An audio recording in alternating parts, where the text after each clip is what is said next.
What's going on, guys? Welcome back to RC Everyday. So, finally going to start this project.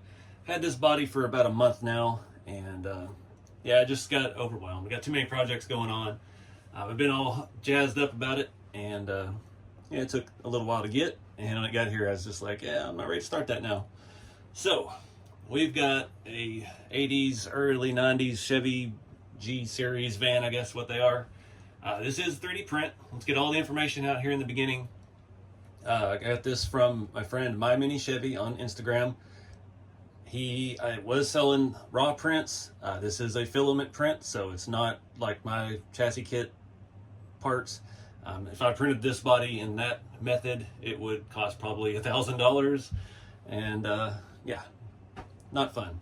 So I worked a deal with him because I hate doing body work. I hate working on 3D printed stuff. So he got it to this point for me. We I bounced around some ideas about colors and stuff. So I'm still planning on doing some patina, maybe some graphics on it. But this is what we're going to start with for the body. So I do have the printed mirrors, the grille, the bumpers. We have lenses. We have to make windows eventually. But I am in no hurry to do this build. This is a massive project. We're starting from the ground up. So we're going to do this like we did back in the olden days. And we're just going to have installment videos because I don't want to burn myself out. It happens a lot easier these days with big projects. So I've got the website and the shipping and all that stuff to do. I don't just get to come out and have fun like it used to be. But I also don't have to work 40 hours a week in a factory killing myself. So it's a trade-off. But we're going to take our time with it. This is going to be on a shop truck chassis. So if you're new to everything, I sell the shop truck chassis on rceveryday.com. It's a very versatile chassis. It's what's on that Blazer. It's what's on the truck that you can't really see in the back there. It's originally designed and works the best with the Scottsdale bodies. This is not quite as large as the Scottsdale bodies. So this is going to be a similar chassis configuration to what we just did on the Tonka Winnebago. Using that same chassis, we got to have narrower axles, reconfigure the front end, narrower control arms, things like that. So not set on tire and wheel, not set on stance or ride height or any of that yet. First thing we're going to look at in this video is getting the body mounted to the chassis so we can at least have a roller and start looking at all this stuff. So there is absolutely nothing. So the shop truck chassis use a combo of spacers, or our friend Brad Edwards makes a body mount kit, and he sells in our Facebook group for these. And that's what we're going to look at using some of. It's basically just a 3D printed rectangle that goes along the bottom rocker, and on the Scottsdale and the Blazers, it fits with the holes that are already there. So this body not having any holes, we're going to have to figure out another way to do that. So I've got some ideas, but first thing, let's take a look at what we got with the chassis. So I've just kind of mocked this up, haven't got anything set in stone. We're really not going to focus on the chassis part of this build just yet. We'll see how far we get with all this. But again, I'm trying to take it slow, not burn myself out. But this is a very, very thick body. I had one little shipping incident here. The front cowl came loose. Easy to glue back in though. So I appreciate him taking it this far for me. Saved me countless hours of frustration and body work.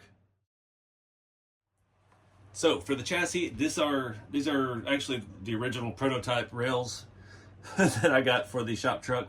So they have holes over the entire thing. And you can see where I've highlighted the ones that I didn't need for the production piece. We've had to shorten it. This one's been chopped way down too much. When I first started looking at putting it on the Blazer, it's actually got some chopped off the front. So we may switch to some new rails because this is a very long body. And right now the wheelbase is off a little bit. Having it so short on the nose, we've really had to move everything up. So steering is going to be a little bit trickier on this, but we'll cross that bridge when we get there. This one is mounted backwards, so the IFS mounts are inside the rail as opposed to outside the rail. So on the Scottsdale and the Blazers, it bolts on the outside, and it leaves you room for a scale engine inside of it. I don't have a transmission piece or a transmission yet. I'm waiting on one of those to come in. RC 4Drive sold out at this time again with those. We've been really wiping them out on the transmissions and rat rod and shop truck parts. So, but you see basically spring setup in the back. This is a Boom Racing BRX 70. This is, I think there's a 60 also, but this is it's a narrow scale axle. It's basically the same as like a Yoda 2 style, but it's multi-piece.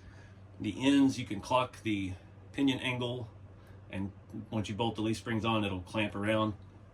Adds a lot of versatility to all this. The wheels and tires are those 3D printed scale3dparts.com or 3dscaleparts.com, one of those two. And yeah, they have a little white wall ring I painted black. Not my favorite style. I'm not set on those. They just kind of look good. The original picture that I had found for this van build was a blue and white with some white wheels, and it was I think it was actually bagged and set pretty low. But now with the chassis, we can do 4 links, we can do whatever, but leaf springs are the simplest. Having a shock up here and just have a static drop. So we're gonna play with a lot of tire and wheel stuff when we get there. So anyways, let me grab some parts and we'll start looking at mounting this thing. All right, so it looks like first thing I need to do, I've got it kind of mocked up here. Been playing with these Brad Edwards mounts. I'm hoping I can just do a grub screw and I can notch out this flat lip on the inside of here. It's tiny, it's gonna be tight. But the thing is, so I put this is a TF2 body mount on there, and we're still just a little short. So I'm thinking with a little bit of spacer in there, we want a little tension on this. So we can kind of just snap the body on and off pretty easily. So I'm gonna throw in like a 3 or 4 millimeter spacer. But first thing I need to do really is to get the wheelbase right. And I can't get the wheelbase right on this prototype chassis because I've got the steering servo mount all the way at the front and it's way too close to the suspension. And I've got these all the way at the back of the suspension, the shackles. So I've got a new rail here and I'm trying to just gauge, because all the holes make this fairly versatile. So we can move everything back and forth, but we are limited because of some of the production holes that we left off to where things can mount. So our transmission area is here. I don't remember what those holes are for if you wanted to do this on a crawler chassis, which somebody actually has made a 4-wheel drive version of the shop truck, which, I mean, it's on my list of to-do things, so it does work. But we want to make sure that we're within the range here for the suspension mount. So we got to figure out the compromise as to where we're going to cut, because this is just a little bit long. It would be ideal to just cut the back off and leave it like it was with everything shifted forward on the front, but it's really not going to work. So I think we're going to have to take 2 or 3 holes off of the front, and that way we can move this, because this actually needs to move forward 1 hole, and then that's by shifting the entire chassis forward, that's going to give us an extra ½ an inch of places to mount the suspension. And we may still have to trim the back down. So this is an extreme custom scenario because this body's 3D printed, and it's I think it's 13.5 wheelbase. It fits a TF2 long wheelbase pretty well, but we got to get it perfect. And having this extra meat up front on the rail will let us move our servo all the way up here by the bumper, by the, what do you call it, the front roll pan. And yeah, we'll have space for everything else. So I just got to do some brainstorming here and figure out what's the best way to do this. Also, the way that I have these leaf springs mounted without a hanger, they're bolted straight to the chassis. That's kind of what we did on the Blazer to work with the wheelbase difference. So hoping if we do that, we're going to lift the axle up. We're going to get a little more ride height out of it by putting it back up here, because the hole I used is down in this section. So I got to do some math, which I don't do math, so I'm gonna do it all in my head without numbers. All right, I think I got it figured out. We're gonna take off the front. So we really don't need a whole lot of options for the servo. We need it to be right up against the bumper. That's gonna move the servo back where our link can easily get to where we need to get to. And that's gonna give us about 3 or 4 more holes to mount our front suspension. So we can adjust the wheelbase a whole lot better. We're not gonna have to chop anything off the back. And it's gonna move our rear suspension backwards on the chassis and give us, again, that full range of motion to fine tune the wheelbase as we need to. So on the Blazer, Brad Edwards also makes like a C-notch. Having the axle mounted this way without the hanger lowers it down. Obviously we have maybe a 1/4 inch of suspension travel, so that may be something we look at in the future. Again, I'm not trying to do the whole chassis on this video. I'm really just trying to figure out the body mounts. And this could apply to a variety of 3D printed things. We don't have to do a whole lot of measurement side to side. As long as we do the same thing from side to side and it works in this configuration, it will self-center. And you know, most things in life that are self-centered aren't good, but chassis on a body is actually really good, and that's easy to do. So I'm not worried about measurements and all this. We'll just figure out what works, check it side to side, and go from there.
All right, guys, that took a little bit of just back and forth.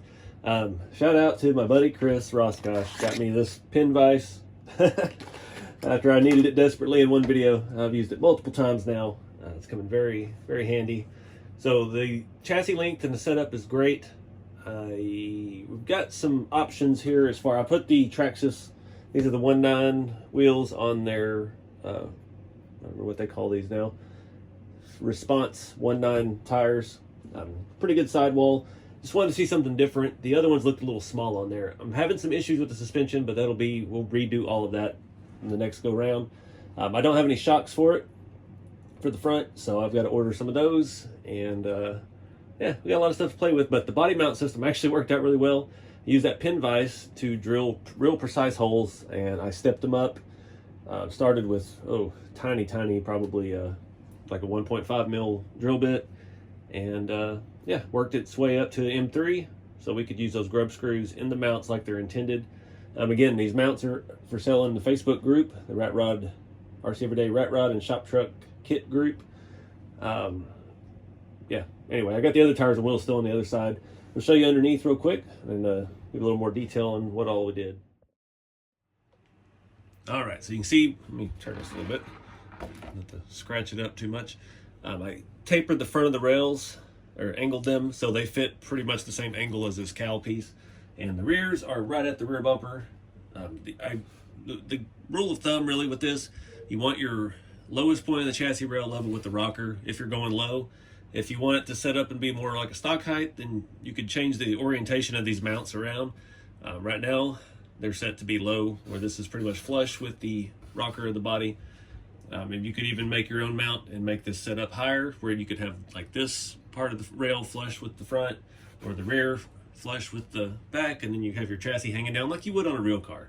I'm going for the look that's more like it's channeled or bagged and stuff like that, because that's just the look of rigs I like. Bagged vans are pretty cool. So anyway, lots of options with that. You can always change this up.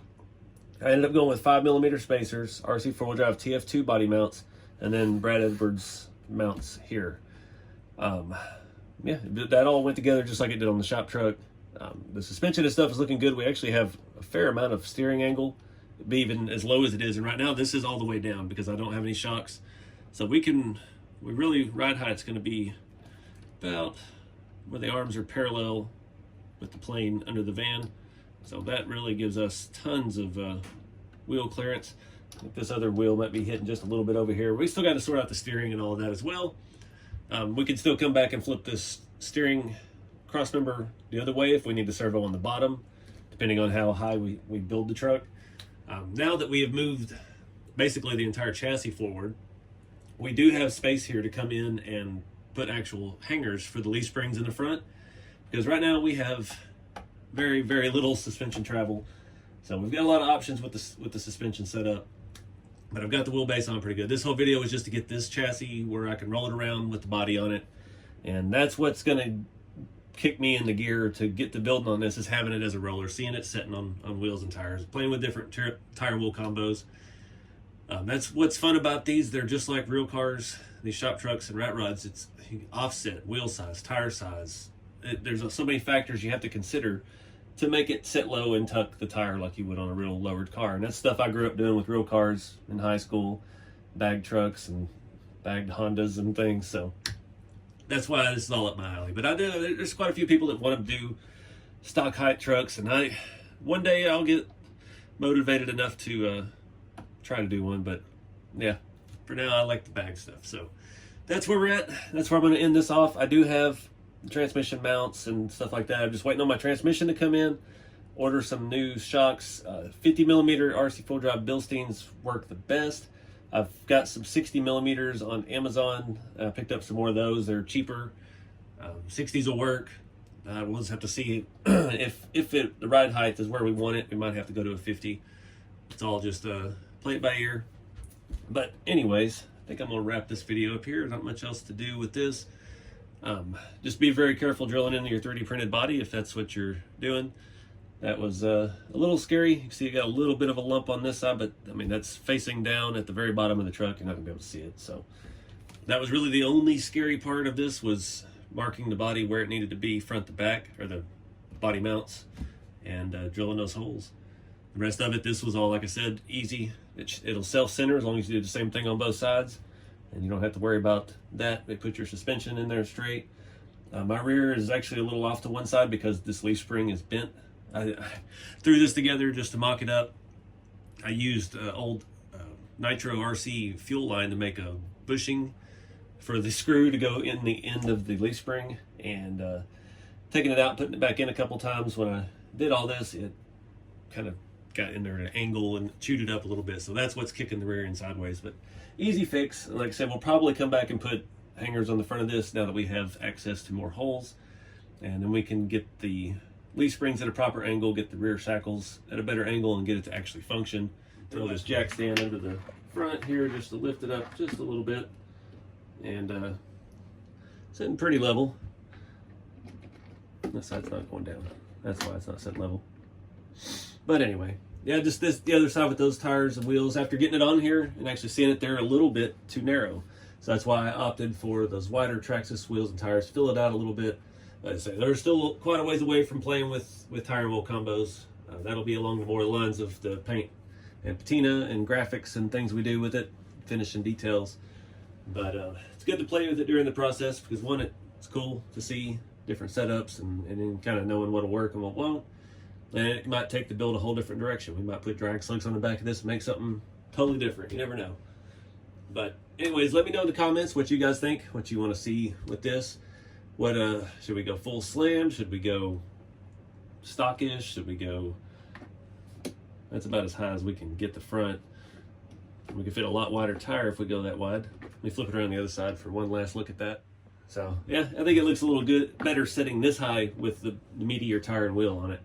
So anyways, comment below what you guys want to see, and yeah, I always appreciate ideas.